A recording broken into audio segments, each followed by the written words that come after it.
Hello, everybody. Welcome into another episode of the Couch GMs podcast. It is Wednesday, February 16th, 2022. I'm your host, George Kerth, here joined by the two best friends that anyone could ask for. Tyler Snyder's with us. Tyler, how are you? I mean, am I supposed to say good? Because, football season's over, so I'm not good. It's the most bittersweet weekend of the season for sure. But we got Cody Roadcap as well. Are you also feeling bittersweet? Yes, bittersweet. I believe, if my math is right, we're at 204 days until the football season kicks back off. So it'll be a long off season, but definitely excited to see how these teams change over the next few months. Definitely, and I think this is a good time to actually mention to everybody we are going to be taking the next 2 weeks off. Get rid through a little bit of that lull, get a little bit of a rest before we go back and bring you guys some stuff about the draft and free agency coming up in March. But today on the show, we're going to hit some NFL news and notes. We're going to talk quotes of the week. We are going to give the final results of the playoff challenge, and we are going to talk about our thoughts on how the Super Bowl broke down. Make sure you find us on thecouchgms.com and on our social media channels. Guys, let's jump into NFL news. Starting off NFL news, injury news.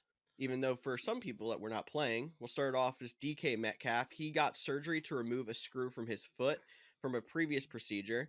He did say that his foot was bothering him throughout the season, so hopefully this is the first step in his recovery to coming back to 100% next year. I know Cody had mentioned that he said that he is faster than, was it Cooper Kupp? Also, Deebo Samuel. Oh, even better. Which is possibly true, but I think we have to see some races between some of these guys like them too. Tyreek Hill. Tyreek Hill wasn't even the fastest at the skills competition. Trayvon Diggs. Micah Parsons. Michael Parsons. Yeah.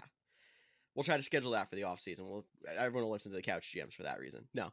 And then we also obviously have some Super Bowl injury news to cover as well. First, Joe Burrow was banged up during the Super Bowl. He injured his knee. It is not expected to delay him from being ready for 2022. He is not going to require surgery. But the more important one that'll actually hurt our long term, Odell Beckham Jr. tore his ACL in the Super Bowl. We know that he just signed with the Rams midseason. He was on a 1-year contract. He is going to be a free agent. Do you guys think he's still going to come back to the Rams after the ACL tear? Do you think this affects anything with his outlook of a long-term contract? Is he going to have to sign a 1-year prove-it deal again? I think it's going to count on the structure of the contract. I don't think it'll be a 1-year prove-it deal. I think we've seen what we can get out of Odell with the Rams, with a better quarterback, better system. So I think it's going to be more so if he signs a 2 or 3 year deal, his first year is going to be the lowest salary year because he probably won't play all that much, at least in the beginning of the season. And I think it'll be backloaded. I think his second or third year is going to be his highest salaried year. Yeah, and he even said he would give the Rams a discount prior to the injury because he obviously loved playing in LA. He revitalized his career. He had 7 touchdowns in those couple weeks with the Rams, where he had 7 touchdowns in his whole time with the Cleveland Browns. So I think he'll definitely be back. It's a big blow. He's probably not a realistic option in fantasy football for next year because he'll probably be out. I don't know. The Rams staff, they did magic with Cam Akers' Achilles. Maybe they can do it with his ACL. But tearing it this late in the season, he's probably destined to miss 8 to 10 games coming in to next season at a minimum. So tough blow for OBJ, but I do think he'll be back in LA. And it's interesting to see if maybe if he's not even fantasy relevant next season, if you are someone who ends up drafting a Robert Woods next year and he's back and he starts having a productive start to the season, and then OBJ comes back and takes some of those snaps, that might be a messy wide receiver core behind Cooper Kupp next year. We have to wait and see what happens there. However, if you are in a league where you have IR spots where you can stash people might forget about OBJ if they hear that he's going to miss at least the first half of the year. So he might be a guy you can draft in the final 3 rounds and just stash on your IR spot all year and unleash him right before the playoff time. Yeah, it's all about playing smart fantasy. We talked about a That's couple why I of don't guys draft a that were kicker. trying to do that. Yeah, I mean, definitely it would be a good idea to draft someone like an Odell Beckham and then pick up a kicker after you were able to put him on your reserve spot. But kickers Hold still on. do matter, Cody. Cody, if it comes down to the final round, You have the first pick in the last round. Nobody's picked the kicker yet. Evan McPherson is sitting there staring at you in the face. Do you take Evan McPherson or do you let someone like George beat you with him and take somebody else? No, if it was between Oh, OBJ to stash him and Evan McPherson, I'd take OBJ or someone else. I don't draft That, kickers. Look, I love that was Evan the McPherson. most. That was the least confident I've heard of him answering a question in a while. I feel like he Dude, wanted to say Evan McPherson. I love Evan McPherson. That's no lie. But I know I'll be able to get Evan McPherson after their bye week because somebody will drop him. No one's going to hold two kickers except maybe Brandon because Brandon likes to do that kind of stuff to me. So I'll, if Brandon gets him, I'll never see him. But most likely, he'll have a bad game. Someone will need a matchup, and I'll be able to pick up Evan McPherson a few weeks later. Well, I hope you know now if I get him, you're also not going to see him because I will purposely hold him on my bench. But we can Another move out young of the Hoku Super for you, Bowl. boy. Hey, that's fine. We can move out of the Super Bowl, and we're going to be talking a lot of quarterback news as we move through the offseason.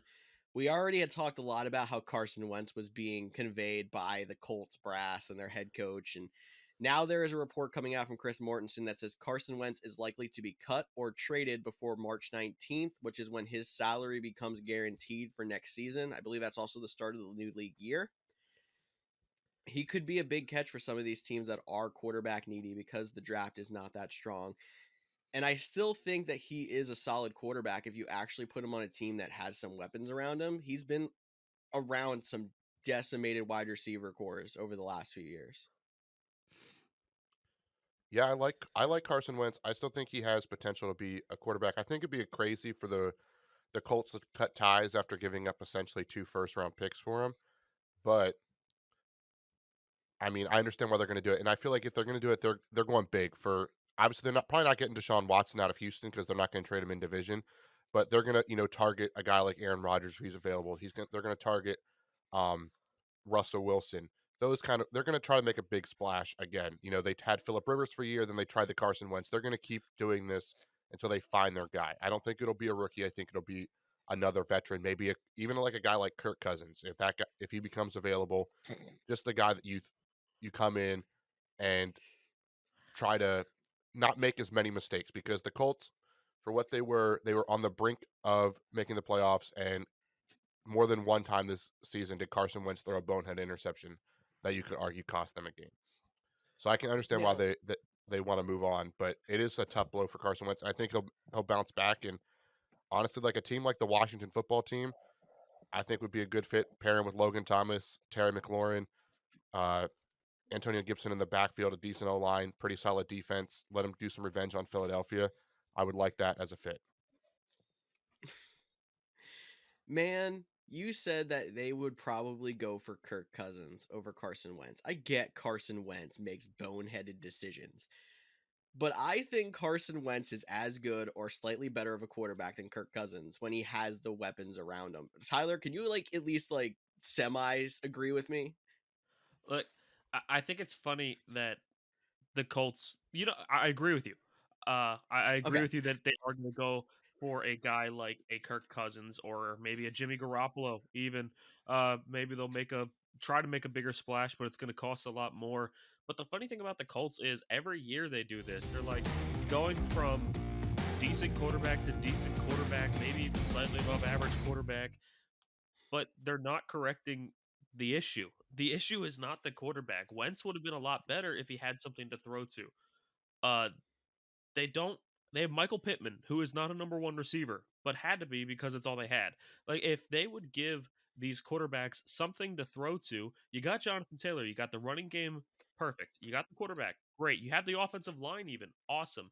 But if you get some receivers on that team, you can succeed with a lesser quarterback. You can succeed with a Garoppolo. You can succeed with a Cousins. You can succeed with Wentz still. But go get some weapons. Make a big splash for Chris Godwin. Don't make a big splash for Cousins or Aaron Rodgers. Even don't go after one of those guys. Make a big splash for a receiver, and I think that they will be a lot better off. Yeah, I think a receiver would make a ton of sense for them. Um, maybe not even Chris Godwin because he has the ACL injury and they're looking to win now. So they don't, but there are some wide receivers out there. It is a little bit muddy now that we've had some injuries pile up. Um, and George, I'm with you. How much of an upgrade really is Kirk Cousins over Carson Wentz? It's not much, but at least Kirk Cousins is more consistently accurate. I'll say that over Carson Wentz. He might not have the same playmaking ability, but he's almost a safer version of Carson Wentz. Carson Wentz can make a play out of nothing, where I don't know if Kirk Cousins can, but Kirk Cousins will do the right thing. He's essentially an Alex Smith, a Teddy Bridgewater, like those kind of guys.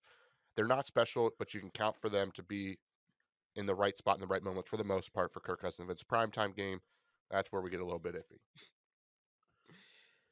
Yeah, and the other thing is, uh, they keep saying that Wentz will be traded or released by a certain date, but I think it's a lot more likely that he's going to be cut.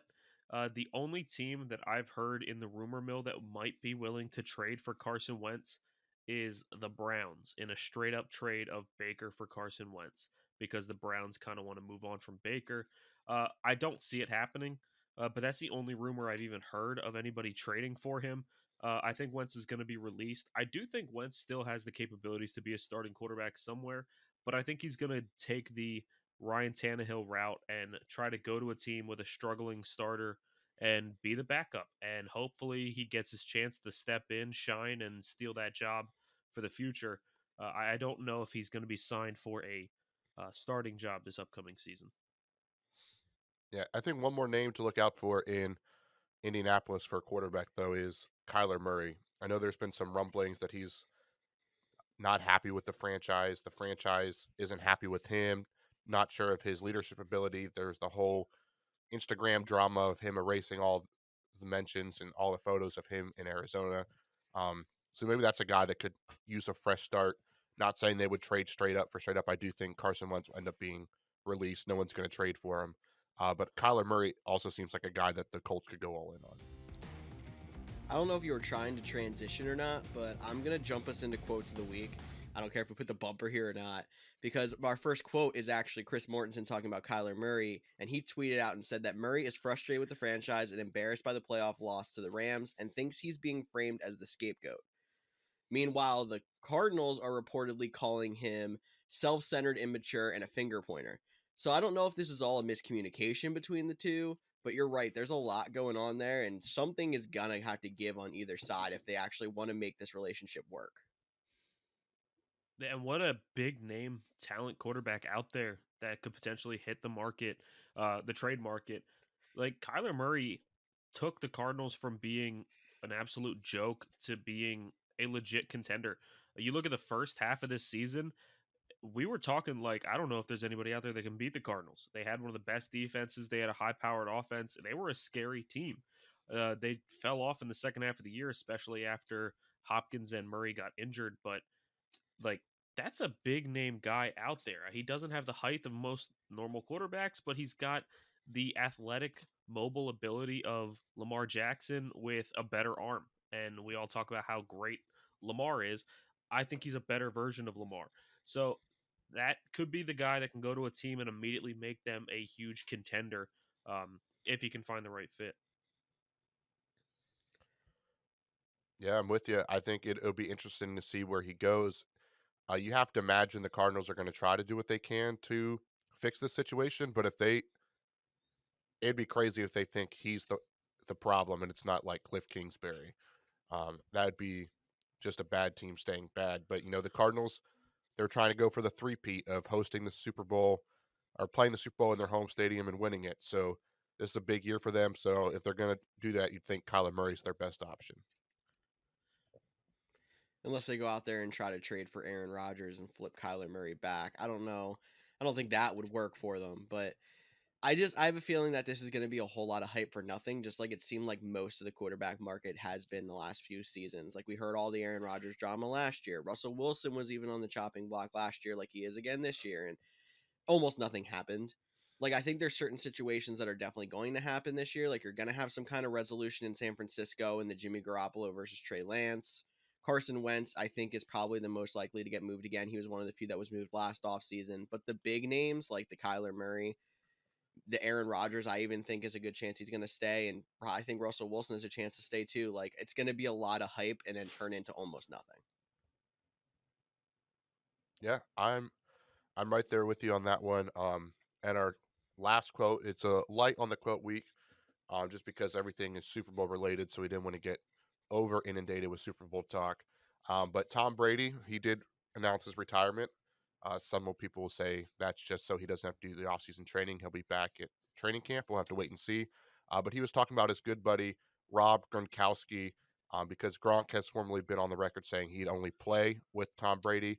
But Tom Brady said, I hope he still plays. He can certainly still do it. What do you guys think about Gronk continuing to play? Where do you think he might go? Because I have a hard time seeing him stay in Tampa Bay unless they pull in a Deshaun Watson or Russell Wilson, a top-tier quarterback. You think he'd want to go play at somewhere where he feels like he could win a Super Bowl? Yeah, I can see him going to a team like the Rams. Because I don't think Higbee's all that special. I think Gronk and Higbee together is a better combination. Um, or just honestly, just any team along that caliber of potential Super Bowl winning. But at the same time, do I think he should continue playing? I mean, I don't know about you guys, but watching him play this year, he still looked good, but he looks slow. Like he just looks like he's getting slower and slower the more he ages, and it was so hard for him to get separation on defenses unless they drew up some kind of crazy play calling that drew the defense away from him or he found holes in the zone. But if it was man to man, he could not beat a linebacker. I've seen some defensive linemen keep up with him. He didn't seem like he had the speed of his old times. Yeah, he definitely is slowing down. I still think he could go one more year. I would not be shocked if he's still retired. I think Brady's just trying to will him back to another season. He had already mentioned that he was willing to play with Joe Burrow. I think that's obviously one target. I like that you said the Rams too. Otherwise, I think it's going to be, yeah, he's going to pick a quarterback that he wants to play with. If Rodgers stays in Green Bay and they can somehow work the cap to bring him in, I think that's the kind of option that you'd see. Or he's going to go to some high caliber team, try to like will them to a championship so he can go out on top if he doesn't decide to just call it quits this offseason. Yeah, However, I if think he does not continue playing, I will say the WWE needs a superstar to come in and win that title. And his WWE career got cut short when Tom Brady went to the Bucks. So I'd love to see Gronk back in the WWE. I think there's probably a lot of people that would love to see Gronk back in the WWE, and that could definitely be an option for him if he doesn't want to keep playing. I'll throw one other team into the mix, and that's the Dallas Cowboys. Dalton Schultz is set to hit the free agent market. He had a pretty big season. He might be tough to keep. Um, some team might try to give him a lot of money because he's a young ascending tight end. We know Jerry Jones loves, you know, elite players, top 10 players. Dallas, big market. I could see them making a big case for Rob Gronkowski there. So have to wait and see with him. But guys, I think that's all our quotes. Why don't we head into a playoff challenge update? So obviously, unfortunately, the playoffs are over. And even more That was unfortunately, so we said that we depressing. would. Oh Yeah, my gosh, I know. I almost started crying. That's how depressing you sound. I know. It's very sad. Honestly, I was a little bit more on the up and up, and then you guys in the intro were both like, well, this week's kind of depressing, and now it's hit me. But we were also going to invite the winner of the playoff challenge onto the show until we found out that the winner was Bo Dot Dot, and you still have not changed your name. So, dude, what the heck? He edged out Cody's fiance Jen by 1 whole point, 794. Jen had 793. The round out our top five, we had Marcus from the First and 10 Club, Jim, and Emily. The Couch GMs consensus team got 7th. Cody got 13th. Tyler got 15th. I got 16th. So our individual teams could have done better. The Couch GMs team did not do too bad for 3 separate people picking, though. Yeah, I got to give a shout out to Emily. Emily is a schoolmate of my fiance Shelby, and Emily has never played anything fantasy related ever. And she decided to join our playoff challenge because she's hoping to start fantasy football up next season. And this was her little taste into fantasy football. She made all the picks on her own without any help. So Shout out to her. First time ever playing fantasy, and you get 5th out of this challenge. That's pretty impressive. Absolutely, and she beat Wow. our cumulative team. So shout out to Emily. That's an awesome story. We love when people are hopping on the fantasy bandwagon train, whatever you want to call it, but getting excited about fantasy football. Um, Bo dot dot. We told you at the top of the show we're taking 2 weeks off. Realign, get adjusted. You have 2 weeks to reach out and somehow prove that you're Bo dot dot. If not, I guess either no one's come on the show or we'll move it to Jen because she did only lose by 1 point after going into the week with a 1 point lead. So that was definitely a fun um, back and forth. I know I'll give my fiance some props though. This was her like first fully invested. This is her second year playing fantasy, but her first year fully invested. She played in 2 leagues. She did this one. She won the championship in one. Lost by what was it, George? You beat her 2 points in It was like 1.2 or something. Yeah, it was one close. 1.2 in her other one, and then lost the playoff challenge by 1 point. So it was a brutal end to her 2 of her seasons. But I know she definitely enjoyed playing fantasy football, and we definitely enjoyed all of you that took the time to join our fantasy playoff challenge, and only hope it grows next season. You know what? Just to grow on that, Cody, let's just give a shout out to the women of the fantasy world. A lot of people look at fantasy football like a men's game, like a lot of guys play it, and nobody really talks about girls being good at fantasy. But all three of us have significant others that play fantasy. Cody, yours is in the championship. Mine was in the championship the last 2 years. George, your girl is brand new to fantasy, and she is still crushing it. She had a great season in multiple leagues this year. Like, don't underestimate the women of fantasy. They all take it seriously too. They get very invested. They're screaming at the TV more than we are now. It's shout out to the girls out there. Girl power. Definitely don't look at this like a male sport. Like, don't be afraid to play. It's honestly a lot more fun if you jump into some fantasy. Yeah, and Yeah, I and was go ahead. going to piggyback on that. If you're out there saying females don't belong in sports or females don't belong in fantasy football, sports in general, you won't listen to a sportscaster that's a female because she is a female and oh, she's never played the game. Please leave the football fandom. We don't want you. Yep, Yeah, 100%. we definitely don't want you here either. But yeah, on top of it, if you have somebody that you want to get into sports, whether it's a significant other or just a friend or whatever, we try to tailor this show to help anybody out there. I know there's a lot of podcasts out there that are fantasy sports podcasts. They just kind of talk in a way that, that some people that don't have experience might not understand. We always try to help everybody of all experience levels. We're always here to answer questions as well. So spread the word. If we're ever doing something that doesn't make sense, let us know. Obviously it's the off season. We are going to try to do some stuff this off season, building off what we did last off season to help people get started. And we're always here to help. So hey, spread the word. We're we're excited for what's coming up for the future of the podcast. That's right, George. But before we get too excited about the future, we definitely have to recap the last game of the season with our Super Bowl recap.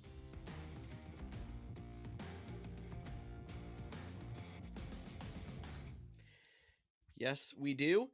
And obviously, the Rams pulled off the game against the Bengals 23-20. So we had two of us on here picking the Rams. Tyler, you and I got it right. I was a little bit closer on score. Cody, I don't know if you picked the Bengals because you wanted to pick the Bengals or if you were just picking that Simpson score, but it didn't work out for you. There's no punishment for you, at least. We're not going to do that to you. But a couple of notes that we can talk about in the Super Bowl, and we can kind of just go back and forth. But the first thing we have on here, this was the most watched program on television, not just sports and television, in the last 5 years. Now, I know last year the Super Bowl was one of the least watched in a while. What a rebound for the NFL and the Super Bowl in general. Yeah, it Absolutely. goes to show that Absolutely. people don't want to see Tom Brady anymore. That's true. That was a Tom Brady Super Bowl, and now you had one of two teams that weren't really relevant, and I shouldn't say weren't really, but like aren't the normal teams up there? Like not even the Chiefs were in there or anything like that. Yeah, I think there was definitely some of that, the Cinderella story with the Cincinnati Bengals, a team that nobody expected coming into the season. But I think, we hear every year, the NFL season gets slow, something happens. They're like, oh, football's dying. Football is, I'm not, you hear people say, I'm not watching the NFL anymore, X, Y, and Z reasons why. And it just goes to show that there's a reason that the salary cap is going to explode after next season. Football is still the king of sports, and it's getting more viewers than ever.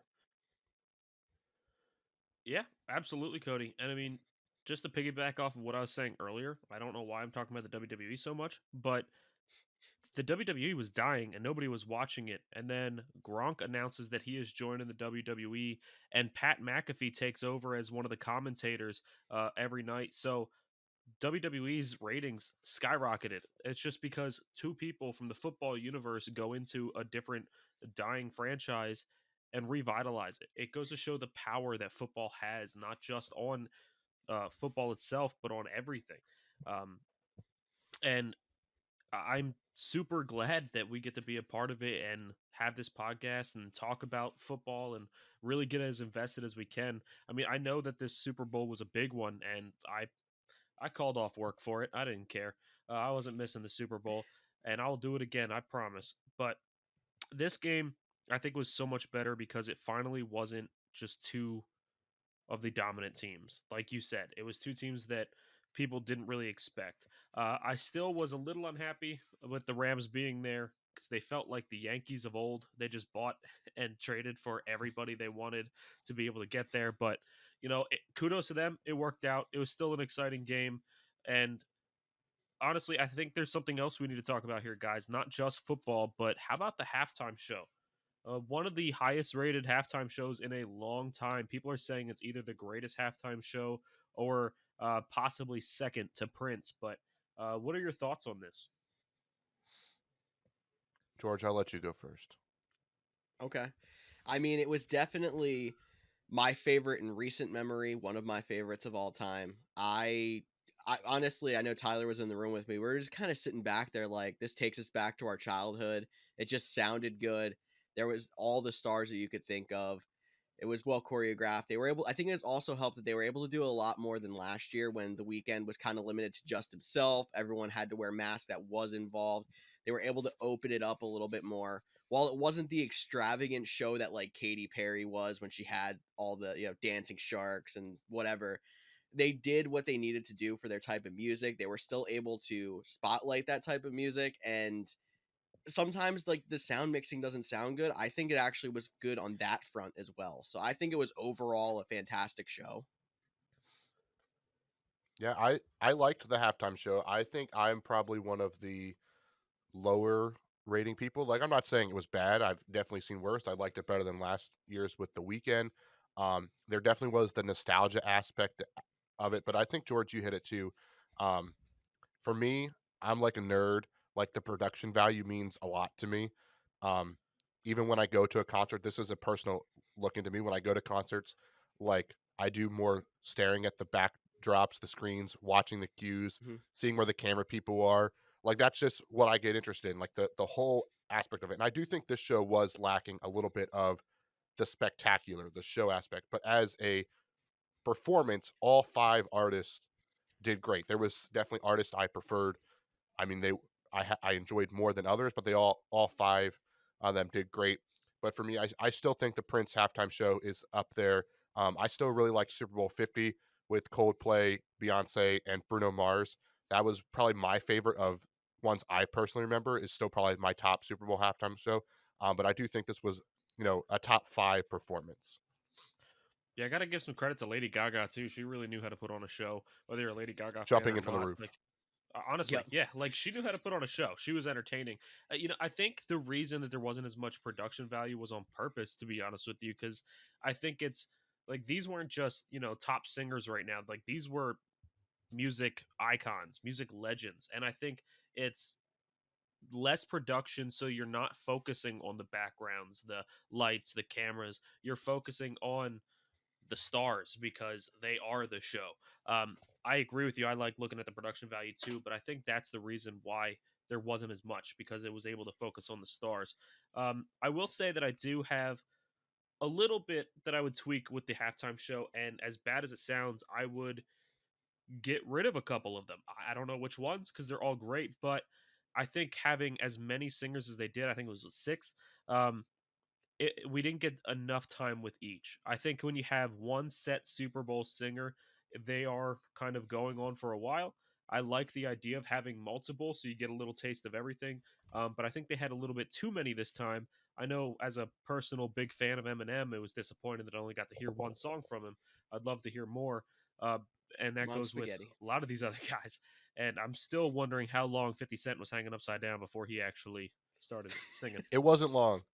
There's a video on the internet that you can see him hopping on the bar like right before the end, but nobody saw him because he was on the understand, so the cameras were up the top.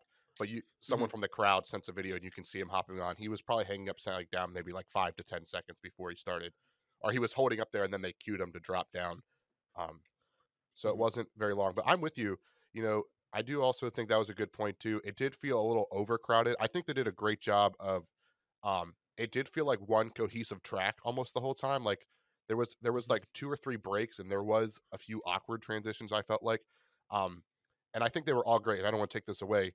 But to me, the Kendrick Lamar part did feel a little out of place compared to everybody else. I don't know if that was Mhm. because I feel like he was the only guy that was on the field and everyone else was in those 4 White Houses stages.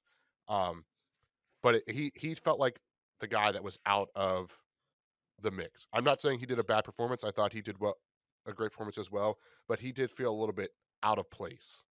I also think it's because he's more of a or a fresher star than Mhm. the other guys. I mean, everybody else you remember as like nostalgia from back in the day, listening to their music. Kendrick Lamar is like he's been around a while. Don't get me wrong, but he hasn't been as around as long as Snoop Dogg and Eminem and 50 Cent, Dre. I don't think he's been. I think it's just he's doesn't fit with the group. I know he did his song That could Dre be. Day, so it made sense to fit him in there. But I just don't think I don't think he was a part of that group personally. Yeah, that's definitely what I was going to say. I do agree if there was the like a awkward transition in there, it was his. And it is, I think, because he is a little bit more of a modern artist, but maybe part of it is like I think was it 50 Cent that was not like on the actual like preview, like he was the special guest. 'Cause I know there was one special guest. It Yeah, was it was supposed to be 50. five and ended up being six. Yeah. So maybe that was because they only wanted them all to sing one song, and that was their way of making the halftime show long enough. And he did fit in well, but I do kind of wish a little bit more. It was three of them maybe, and they could each do a little bit more. Maybe they'll take notes off of that next year, but it was fantastic either way. Yeah, I know. All right, so Yeah, I quick definitely. question. Oh, sorry, Cody. Didn't mean to interrupt you. No, I was gonna move us along as well. I was gonna say I know we just gave our nitpicks with it, but that's what they were. They were nitpicks. It was still a great halftime Hmm. show. I think we all mentioned it would be in our top 5 of all time, that, or at least the top 5 that we've seen. I know there has been some um, before we started watching the Super Bowl that have been great. The Prince one, for example, I didn't see that one live, but everyone talks about when it started raining during Purple Rain, the magic in that moment. So that was definitely a great show. But Snyder, I'll give it back to you because you were about to ask a question. Yeah, quick question before we move on, and I think Cody would be all for this one, but a lot of the things I saw online were people like, "Oh man, it would have been great to see like a hologram of Tupac right before, just see him appear in the middle of the show, and that would have been cool."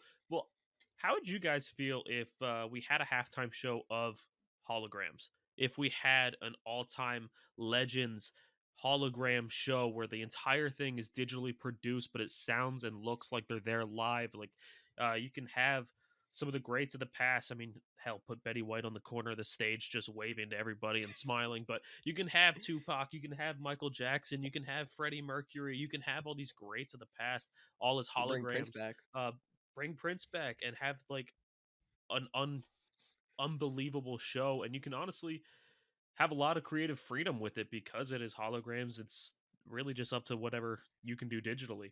How would you feel about a show like that, or do you think we should stick with real people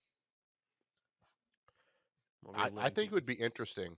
So I'll say, so Nashville is a um, up and coming city. Like it's getting bigger. The infrastructure's adding, so they could be in line to host a Super Bowl eventually. I know they're a small market team, but they could eventually hit.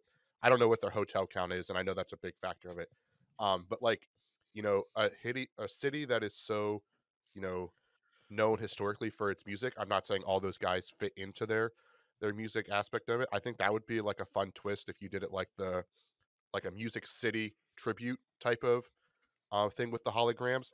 I also think I think the holograms would have to be played on an East Coast, um, you know, or in a dome, because I do think there was a part of the reason there wasn't as many special effects in LA was because it was still daylight out and they had that translucent roof, so they really couldn't black it out to really get the special effects going or anything like that.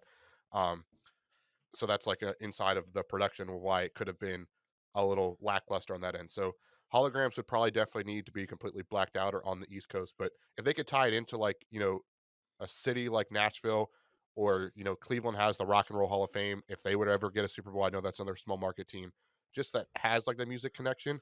But I do think it'd be weird as a fan to watch a bunch of holograms across the stage. Well, it's not even a rumor right now, so we don't have to worry about it too much. Just an interesting idea. If you guys are listening to this podcast, as always, we love when you reach out to us and comment and give your opinion. So let us know what you would think of an all hologram halftime show.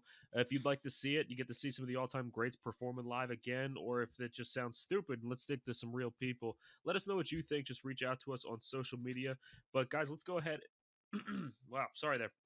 Let's go ahead and move back on to the game, or more so after the game, and let's talk Cooper Cup.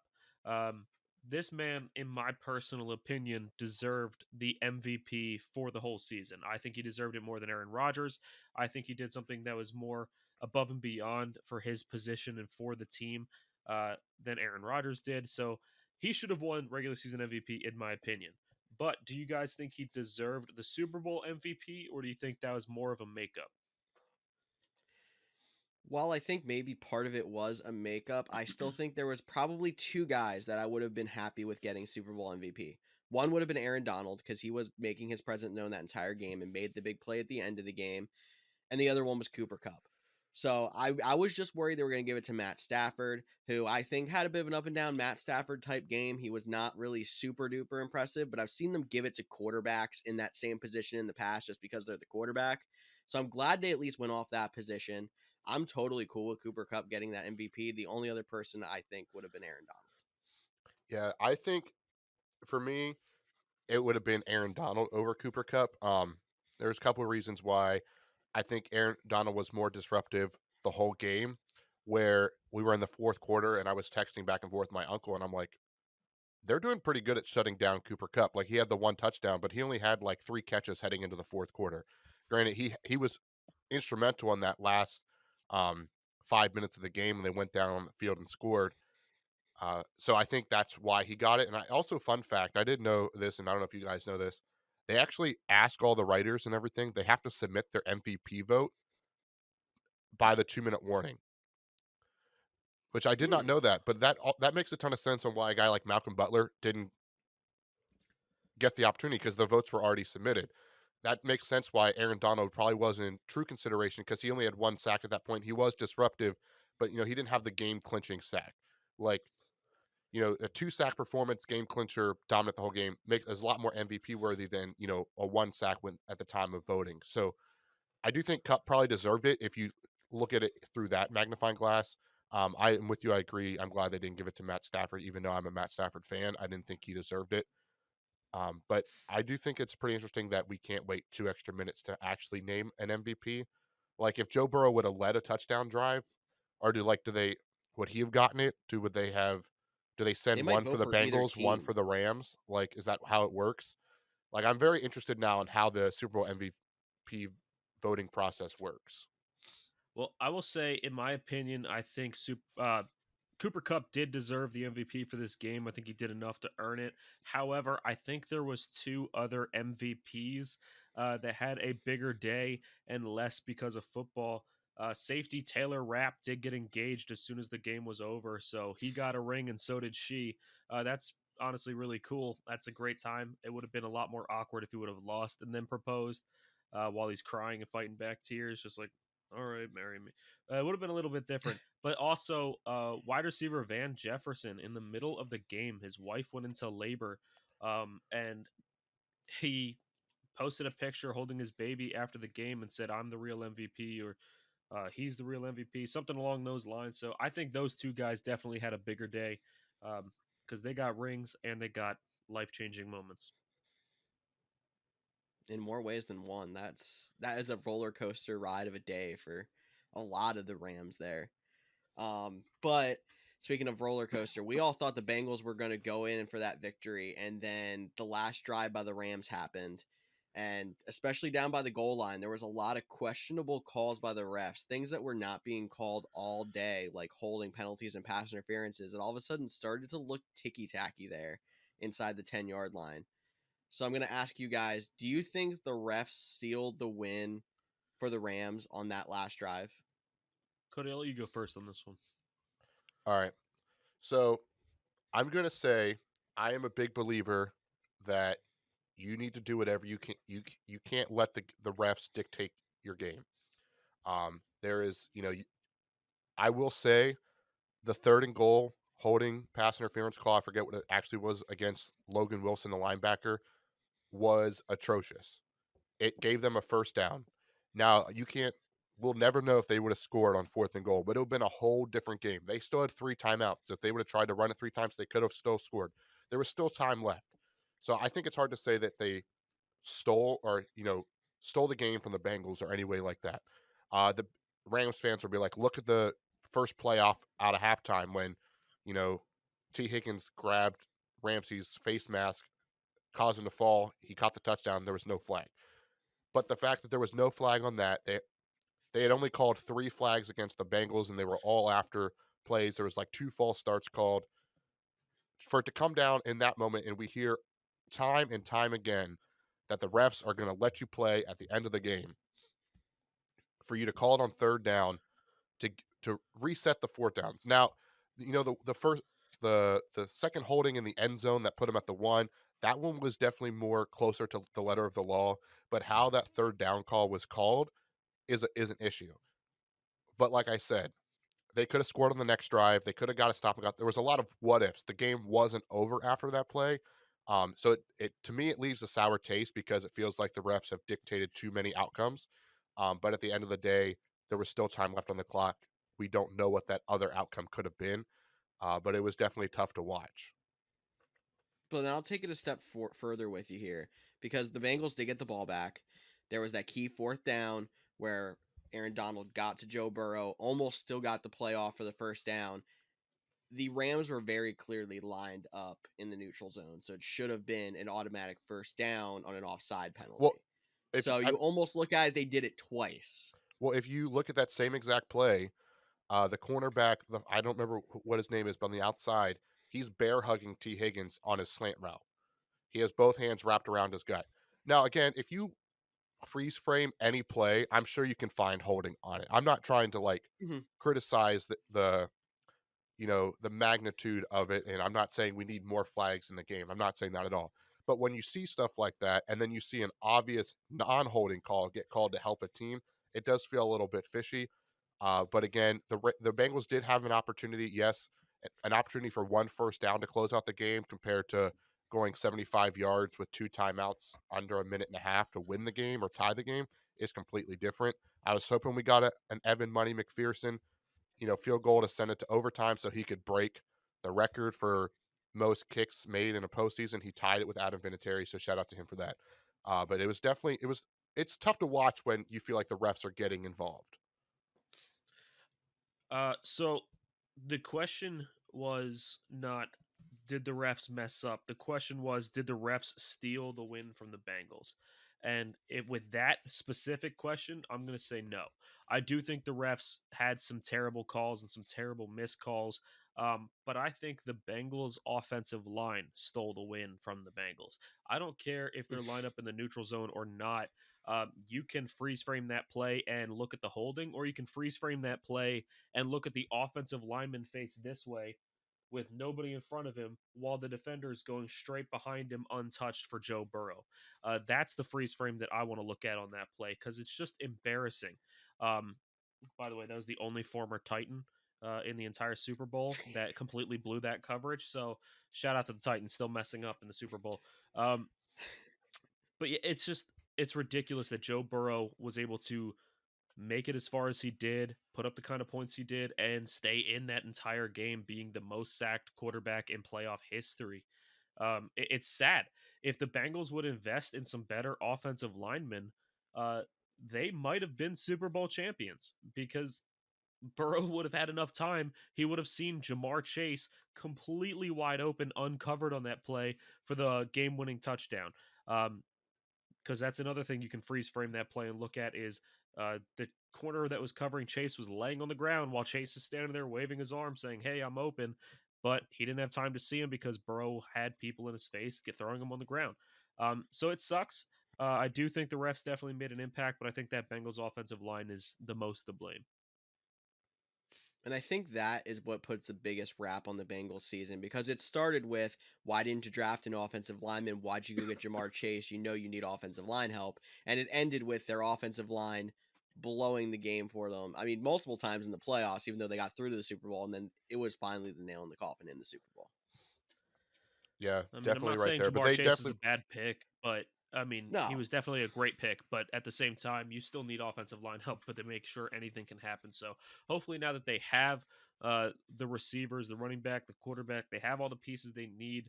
Go out and get some offensive linemen. Spend whatever you got to do to get it. yeah, I think that's their big takeaway from this. I do know they had some injuries along the starting line, so they were already playing some backups. Their second round pick was an offensive lineman.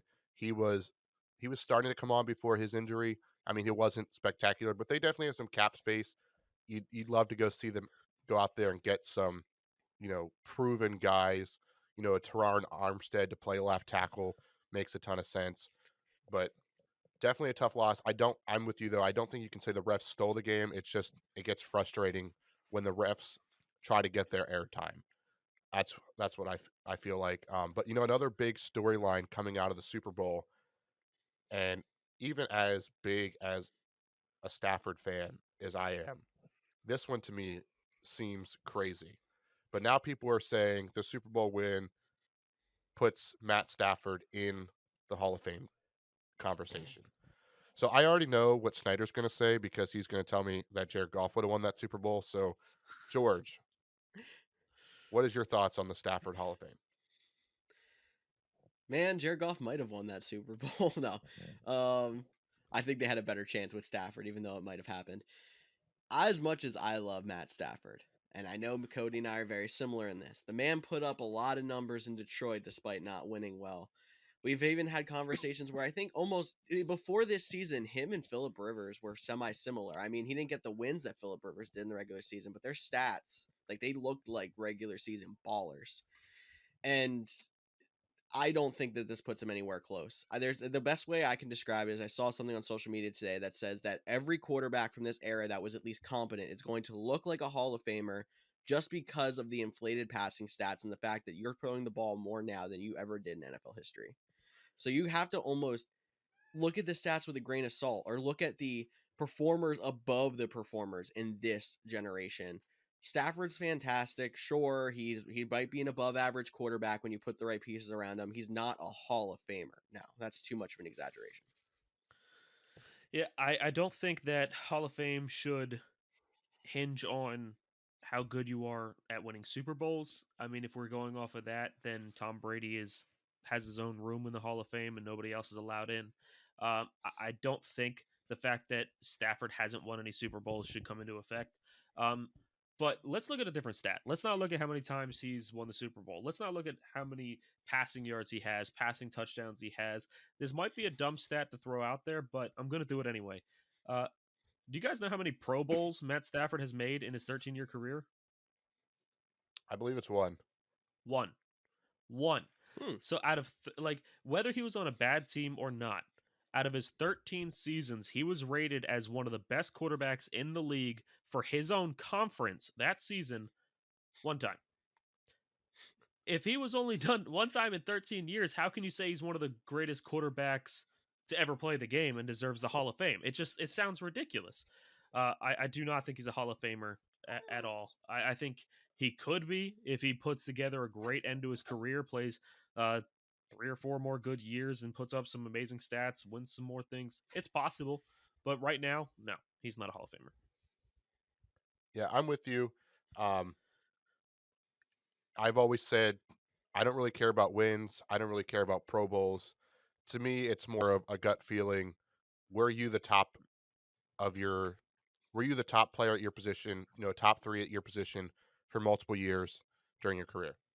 You can't say that about Matt Stafford. As fun as he is to watch, as good as he is, if you want, he doesn't have an All-Pro either, which is more, which is a better statistic than the Pro Bowl because the Pro Bowl is there's a lot of fan voting, and we saw how Lions fans were buying Detroit Rams shirts, so they're not real loyal fans there. But I'm with you. The Oh, whole they're Matt loyal to Stafford thing, kind Stafford.